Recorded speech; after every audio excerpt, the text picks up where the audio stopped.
बिस्मिल्लाहिर्रहमानिर्रहीम। अस्सलाम वालेकुम। MTH 100 general mathematics assignment number 1 आ चुकी है और असाइनमेंट के डिफरेंट सेक्शन हैं। आज की वीडियो में डॉक्टर अजमल अली की असाइनमेंट का सॉल्यूशन शेयर करूंगी, ठीक है। उनके सेक्शन के असाइनमेंट का सॉल्यूशन शेयर करूंगी। आपकी असाइनमेंट चेंज होगी, ठीक है। हर स्टूडेंट की चेंज होगी। जैसे ये मैं अगर आपके साथ शेयर कर रही हूँ तो ज़रूरी नहीं है हर स्टूडेंट का यही क्वेश्चन होगा।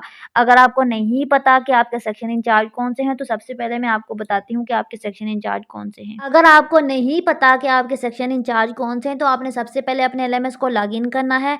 लॉगिन करने के बाद आपने सब्जेक्ट के सेक्शन में जाना है, ठीक है। MTH 100 का सब्जेक्ट है तो MTH 100 के सेक्शन में जाना है, अनाउंसमेंट पे जाना है और असाइनमेंट से रिलेटेड जो भी अनाउंसमेंट आई है उसको ओपन करना है। जब ओपन करेंगे तो इस तरह की आपके पास फॉर्म आएगी, उस फॉर्म में से आपको असाइनमेंट की फ़ाइल मिलेगी, ठीक है। कोई लिंक मिलेगा, उस पे क्लिक करना है और आपने डाउनलोड कर लेनी है, ठीक है। इस तरीके से आपने सब्जेक्ट के अकॉर्डिंग, अपने कोड के अकॉर्डिंग, अपने सेक्शन इंचार्ज के अकॉर्डिंग असाइनमेंट को डाउनलोड करेंगे, आपके पीसी में आ जाएगी। और इस तरीके से आप अपनी असाइनमेंट के सेक्शन इंचार्ज को जानने के बाद उसका सॉल्यूशन बनाओगे।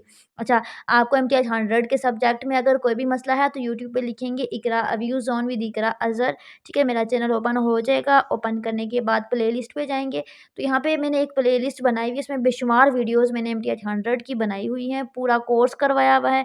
इसको पूरा देखें, सारे लेक्चर प्रिपेयर करें, मिड के पेपर की वीडियोज़, फाइनल के पेपर की वीडियोज़, इनको प्रिपेयर करें, आपका पेपर बहुत ज़्यादा अच्छा हो जाएगा। उसके अलावा मैंने एक अपने चैनल पे ना कोर्स स्टार्ट किया है मैथ टाइप ट्यूटोरियल के नाम से, जिसमें मैं आपको सिखाऊँगी कि कंप्यूटर के अंदर मैथ को कैसे लिखते हैं। तो जिन-जिन स्टूडेंट को कंप्यूटर के अंदर मैथ लिखना नहीं आती, वो मेरे इस ट्यूटोरियल को फ़ॉलो करें, देखें।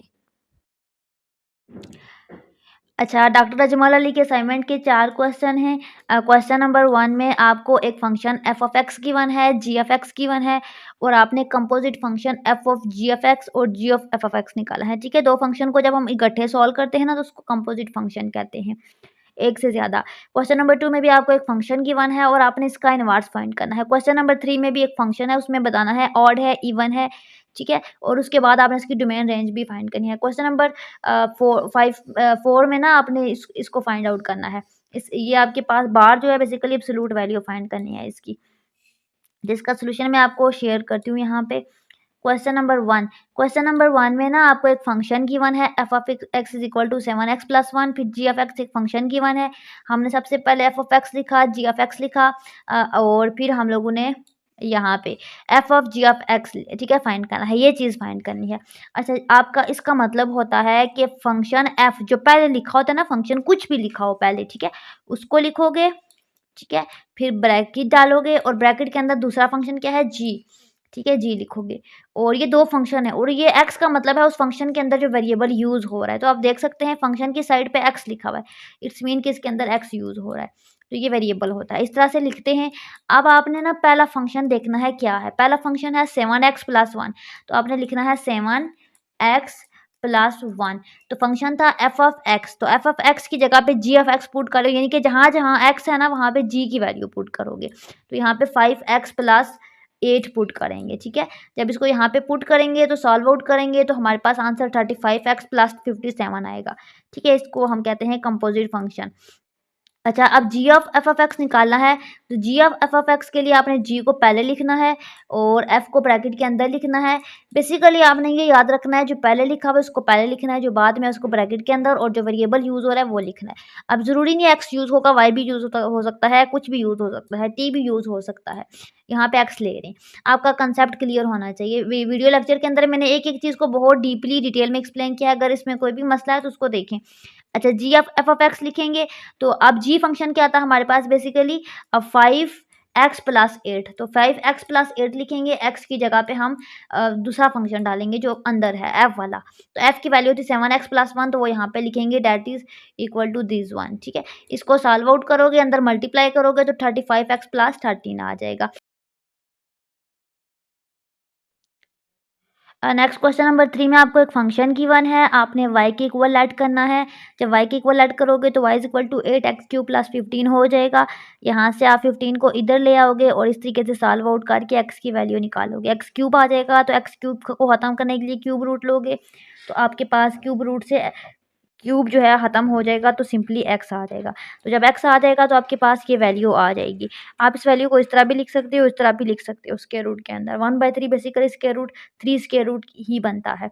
अच्छा, आपको पता है कि आपने लेट किया था y इक्वल है एफ ऑफ एक्स के, आपको इनवर्स फाइंड करना है, तो आप एफ को इस साइड पे लाओगे तो आपके पास एफ माइनस 1 बन जाएगा, जिसको आप पढ़ते हो एफ इनवर्स ऑफ y। ठीक है, तो आप इसके पास यहाँ पे x बच जाएगा तो x एज इट इज़ रहेगा। तो आपने देखा कि F inverse of y basically x के इक्वल है, तो x अभी आपने निकाला है, ये तो आपने लिखना है कि F inverse of y basically इस x के इक्वल है। तो ये इसका आंसर है, 100% करेक्ट आंसर है। कोई भी इशू है, कोई भी क्यूरी है तो आप कमेंट सेक्शन में मुझसे पूछ सकते हैं। क्वेश्चन नंबर 3 में आपको फंक्शन गिवन है, बताना है ऑड है इवन है और डोमेन रेंज भी फाइंड करनी है।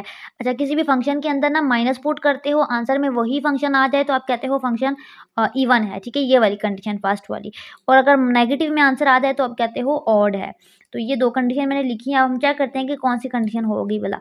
अच्छा, क्वेश्चन है square root x square plus 9। तो जब हम माइनस पुट करेंगे तो यहाँ पे एक्स के साथ माइनस आ जाएगा। तो मैंने बताया हुआ है कि किसी भी नंबर की पावर 2 हो, इवन हो, ठीक है, इवन मीन 2 हो, 4 हो, 6 हो, 8 हो, 10 हो, 12 हो, 14 हो, ठीक है, कुछ भी हो, इवन हो। तो नंबर अंदर नेगेटिव में हो या प्लस में हो, आंसर प्लस में ही आता है, आंसर में माइनस नहीं आएगा। तो चाहे माइनस हो, ये माइनस फिर प्लस बन जाएगा, तो ये आंसर आ जाएगा। अब आपने देखा कि ये जो आंसर आया है और जो ये आंसर था, क्या ये सेम है? तो ये देखिए बिल्कुल 100% सेम है। इट्स मीन के फंक्शन के अंदर एफ ऑफ एक्स लो या माइनस एफ ऑफ एक्स लो, दोनों आंसर सेम दे रहे हैं। तो इस क्वेश्चन के अंदर, इस कंडीशन के अंदर फंक्शन दोनों इक्वल हैं, तो फर्स्ट कंडीशन सेटिस्फाई हो रही है। इट्स मीन कि ये फंक्शन इवन है। अगर इवन ना होता तो हम देखते कि क्या इन दोनों में टर्म सेम है, जस्ट माइनस का फ़र्क है, तो वो ऑड होता। अगर माइनस का फ़र्क भी नहीं होता तो फिर आपके पास ना इवन होता ना ऑड होता। आप स्टेटमेंट ठीक है यहाँ पे मेंशन कर देते हैं एंड पे। अच्छा, क्वेश्चन नंबर इसी क्वेश्चन का ये पार्ट है डोमेन रेंज। तो डोमेन और रेंज बेसिकली ना किसी फंक्शन की निकालने के लिए एक्स स्क्वायर प्लस 9 क्वेश्चन है। ठीक है, किसी फंक्शन की डोमेन और रेंज क्या होती है? बेसिकली ये होता है 0, ये होती है नंबर लाइन। ठीक है, उसमें ये इस साइड पे प्लस वाले नंबर होते हैं, इस साइड पे माइनस वाले होते हैं। आपको पता है 1 आता है, फिर उससे बड़ा 2 आता है, उससे बड़ा 3 आता है, ये तो आपको पता है। इससे पीछे -1 आता है, -2 आता है, ये ठीक है छोटे नंबर हैं। तो बेसिकली नंबर लाइन को देखते हो, अगर आपके पास कोई भी फंक्शन गिवन है, उसको सॉल्व करो और आंसर आपके पास इस पूरी नंबर लाइन के अंदर से आ जाए, कोई भी नंबर आ जाए, -1 आ जाए, +1 आ जाए, +20 आ जाए, -20 आ जाए, ठीक है, कुछ भी आ जाए, आपके पास ना डोमेन एग्ज़िस्ट करती है, ठीक है, अगर कोई भी नंबर आंसर में आ जाए। लेकिन आपके पास नंबर कॉम्प्लेक्स नहीं होना चाहिए, कॉम्प्लेक्स मतलब अयोटा वाली टर्म नहीं होनी चाहिए, यानी कि स्क्वायर रूट के अंदर। अब अयोटा कॉम्प्लेक्स नंबर के लिए ना आइडेंटिफ़ाई करने के लिए डिफरेंट मेथड होते हैं, फंक्शन की टाइप का पता होना चाहिए। तो ये देखिए फंक्शन जो है उसके ऊपर स्क्वायर रूट है, तो यहाँ पे देखिए फंक्शन के अंदर -1 नहीं। अच्छा, यहाँ पे ना तो ये कंडीशन होनी चाहिए। यहाँ पे मैंने ये मेंशन भी किया हुआ है कि आपके पास फंक्शन है एक्स स्क्वायर, ठीक है, प्लस 9। तो इसकी डोमेन के लिए आपके पास एक्स स्क्वायर प्लस जो 9 है बेसिकली, ठीक है, ये टर्म क्या होनी चाहिए? आपके पास प्लस में होनी चाहिए, ठीक है, ग्रेटर देन इक्वल टू 0 होनी चाहिए। इस सिंबल का मतलब है कि 0 से इस साइड पे होनी चाहिए। अब यहाँ पे इसकी वजह ये है कि अगर आपके पास ये 0 से कम होगी, इस साइड पे होगी, तो इस साइड पे नेगेटिव नंबर होते हैं, माइनस बन जाएगा, तो माइनस स्क्वायर रूट के अंदर बन जाएगा, तो अयोटा बन जाएगा, कॉम्प्लेक्स बन जाएगा, जिसकी वजह से डोमेन एग्जिस्ट नहीं करेगी। तो यहाँ पे हमने कंडीशन मेंशन किया ये नहीं होना चाहिए। तो यहाँ पे बेसिकली मैं ये कंडीशन होनी चाहिए। तो यहाँ पे लिखा हुआ है एक्स के ग्रेटर देन इक्वल टू 0। देखिए कह रहे हैं कि जो स्क्वायर रूट वाला नंबर है, ये वाली जो टर्म है फंक्शन के अंदर, वो प्लस है। मैंने भी आपको बताया है ऊपरले क्वेश्चन के अंदर, ऊपर वाले, कि किसी भी नंबर की पावर इवन हो, 2 हो, 4 हो, 6 हो, चाहिए कुछ भी हो, इवन हो, 2 का टेबल जाता हो, तो उसके अंदर बेशक माइनस नंबर डालो, प्लस नंबर डालो, आंसर प्लस में आएगा। इट्स मीन कि जो भी आंसर आएगा वो प्लस में आएगा। तो ये भी प्लस में आया तो प्लस प्लस जो भी नंबर होगा वो प्लस में ही होगा। यानी कि हमारे पास कभी भी इस फंक्शन के अंदर स्क्वायर रूट के अंदर -1 नहीं आएगा कोई भी पॉइंट पुट करने से। इसका मतलब है कि पूरी रियल लाइन आ जाएगी, कोई भी डिस्टिंक्शन नहीं है। तो रियल लाइन बेसिकली आपके पास स्टार्ट होती है यहाँ से -इन्फिनिटी से, सेंटर में 0 और +इन्फिनिटी, ठीक है। तो इस तरह से हमने इसको बना लिया और ये 2 ब्रैकेट डाल दी यूं वाली, ठीक है, ये ब्रैकेट डाली है। क्यों ये स्मॉल ब्रैकेट क्यों डाली है हमने, स्क्वायर क्यों नहीं डाली, करली क्यों नहीं डाली? ये इसलिए डाली है कि ये दोनों ओपन है, इनका कोई एंड नहीं है, ठीक है, ये इसकी डोमेन है। अच्छा, रेंज का मतलब होता है कि जो डोमेन आई है उसमें से पॉजिटिव जो आंसर दें, ठीक है, 0 से आगे वाला आंसर आए, ऐसा नंबर आपने लेना है रेंज में। तो बेसिकली जब फंक्शन के अंदर इन्होंने 0 पुट किया ना, तो आंसर इनके पास क्या आ गया, 3 आ गया। तो ये क्या कह रहे हैं कि आपके पास ज्यों-ज्यों x इंक्रीज़ करेगा, ठीक है? ये x की जो भी वैल्यू डालेंगे ना 0 से आगे वो बढ़ेंगी, तो ये वैल्यू भी बढ़ेगी, ठीक है? तो इस आपके पास डोमेन क्या होगी 3 से इन्फिनिटी होगी। 3 क्लोज़ होगा और ये ओपन होगा। मैं बताती हूँ क्या कह रहे हैं। ये 0 है, ठीक है? अच्छा यहाँ पे 1 होगा कहीं पे, यहाँ पे 2 होगा, यहाँ पे 3 होगा, सो ऑन जाते जाएँगे तो ये इन्फिनिटी होगा। तो यहाँ पे ये कह रहे हैं कि फ़ंक्शन के अंदर जब हमने ये 0 वाला पॉइंट पुट किया, ये वाला पॉइंट पुट किया तो आंसर हमारे पास क्या आ गया है 3 आ गया है, ठीक है? ये आ गया है, ये। अगर हम 0 से आगे 1 पुट करेंगे, तो आंसर इससे आगे आएगा, 2 पुट करेंगे तो इससे आगे आएगा, आप ट्राई करके देख लेना।